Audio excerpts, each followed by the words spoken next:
What's up, Spud Nation? Welcome to a very special episode. We have Bassmaster Elite Pro Fisherman Travis Manson. Travis, what's up? Thanks for joining us, man. We appreciate it. Spud Nation, we are very lucky. This dude is a hot commodity right now. He is a rookie going into the Bassmaster Elite. And if you don't know what the Bassmaster Elite is, like I didn't know, we're going to learn a whole bunch today.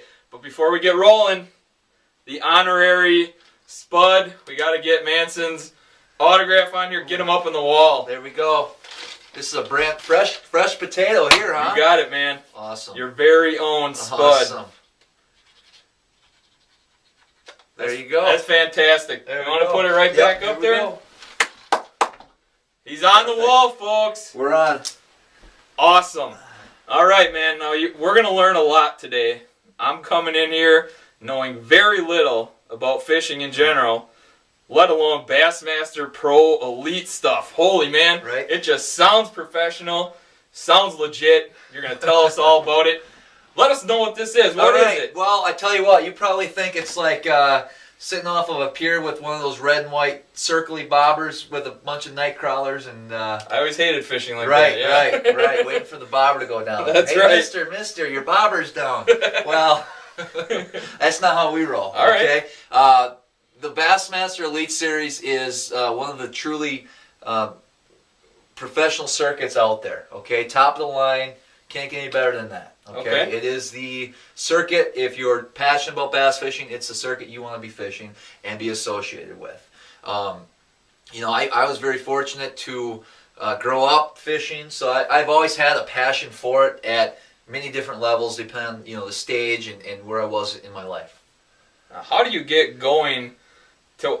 Have you always wanted to kind of chase a career like this? Yeah, I mean, I grew up watching different TV shows and fishing shows and different articles in magazines, and I thought, man, that would be cool to be able to actually do that someday.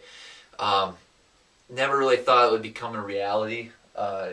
People always said, well, it's too hard or it's impossible or this and that.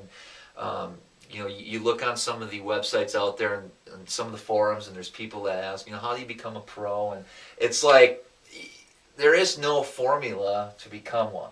Okay.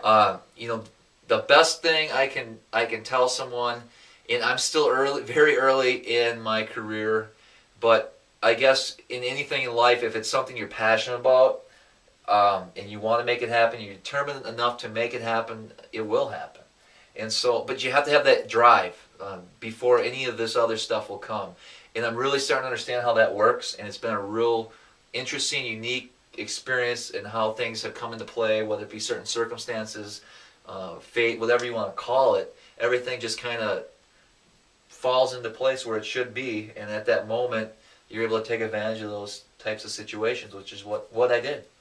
Now, on top of obviously being good at your craft, putting in your time, whatever, from what little I know about fishing, fishing is a high-dollar sport. You need some bucks to do this, don't you? I mean, you got the truck, you got the boat. Right. That's bare necessity. You need that stuff to go. Not to mention, I worked for like a couple weeks stocking shelves in the Real Shot, which is a phenomenal store. Fox Valley, hit it up, phenomenal store. And I learned so much. You have millions of different things to choose from out there. Right. How does a pro go about funding that? Okay. The best thing you can do is, have some really good friends that have a lot of money. No, to be honest with you, it does. I have 3 real good sponsors out there. Okay. One being the number one being the Real Shot. Okay, outdoor store. Without those guys, I would not be able to do what I do, as well as J.J. Keller Fishing Team. Okay. The J.J. Keller Fishing Team, the people involved with that, Brian and Jim Keller, they've been lifelong friends of mine. And mine as well. They've taken me and basically under their wing and really helped make this dream a reality.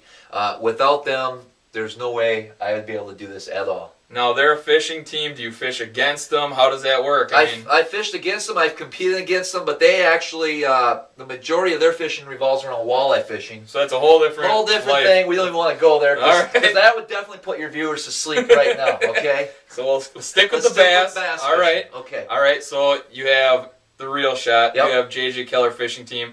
Who's the third? You said you got three really big sponsors. Power Team Lures over in Virginia, one of the greatest new plastic companies that I've fished with. Okay. We actually have them in the store now. They're in Oshkosh, and today was a grand opening. Okay, so I was down there. We had really good feedback on the product. They were actually able to come down, take a look at the baits in the tank, see how the baits work, and they were sold just like I was when I first saw them. Okay. Yep. Excellent. How does one reach out? Obviously, it's easy to reach out when you have, you have friends. You grew up with Brian and Jim. Mm-hmm. It's easy to reach out to that. How does it? Did Power Lures come and find you? It was a really unique situation there. Actually, I started using the product, and a guy over on the East Coast, I was out on the Chesapeake Bay competing in a tournament, and he turned me on. Jack Rinkers turned me on to the bait, and I started using it.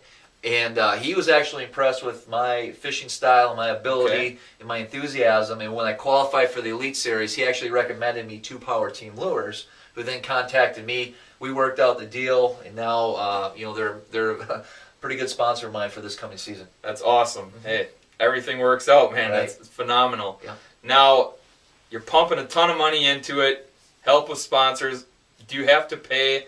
Every tournament you get into, and if so. Is there a lot of bank to be made? Yeah, there is. For some people, if you do it right. There's two basic types of fishermen out there. There's three actually. Okay. At this level, really, there's the guys that are really good marketers. Okay, and they can market product and they can help people understand the value of using that product, and therefore, sponsors and people looking at advertising are going to look at that person as a go-to person to promote that bait, that product, whatever the case. A lot like Nike hunting down LeBron James. Exactly. And so on. Okay. Yep. All right. They're a good spokesperson for the company. Sure. The other type of guy can catch fish like you wouldn't believe, but he's not that good at marketing product. Okay. Okay. He might have some issues with people. Maybe he doesn't even like people. Maybe he's better off at just catching fish by himself. Sure. You can make a great career with that, but you better win a lot of money so you can support that habit going down the road. Sure. And then the third person that's out there is probably someone who I'd like to role model off of that type of personality, and that person would be someone who's good at both, who's consistent, who can put fish in the boat, but can also help his sponsors, and they can understand the value of teaming up with someone, and they see that they're out working their butt off, doing whatever it takes, because without the support from sponsors, there's no way that this event would even work. The average person today, a basketball costs $50,000, a truck costs $50,000, entry fees cost $50,000, tackle costs $50,000. Right. It's a $200,000 sport. Yeah, that's big time.